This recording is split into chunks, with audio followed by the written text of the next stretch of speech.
जागतिक आदिवासी दिनानिमित्त यवतमाळच्या पांढरकवडा येथे भव्य रॅलीचं आयोजन करण्यात आलं। या रॅलीत माननीय आमदार श्री राजूभाऊ तोडसाम यांनी उत्स्फूर्त सहभाग घेत आदिवासी बांधवांना शुभेच्छा दिल्या।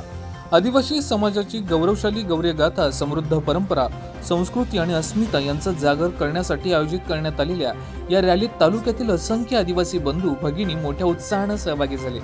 रॅलीमध्ये आदिवासी बांधवांनी पारंपरिक वेशभूषा परिधान केली होती।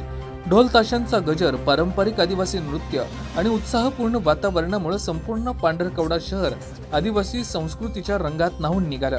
यावेळी आदिवासी समाजाच्या जल, जंगल आणि जमीन या मूलभूत हक्कांचा मुद्दा अधोरेखित करण्यात आला। आदिवासींच्या हक्कांसाठी संघर्ष हा केवळ हक्कांचा लढा नसून त्यांची अस्मिता, संस्कृती आणि स्वाभिमानाचा संकल्प असल्याचा संदेश या रॅलीतून देण्यात आला।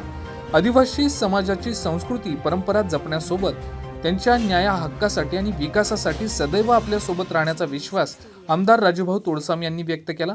जागतिक आदिवासी दिनानिमित्त आयोजित या भव्य रॅलीमुळे पांढरकवडा शहरात आदिवासी एकतेचं आणि सांस्कृतिक अभिमानाचं दर्शन घडलं। VPL न्यूज महाराष्ट्रासाठी पांढरकवडा शहर प्रतिनिधी संतोष गेडाम।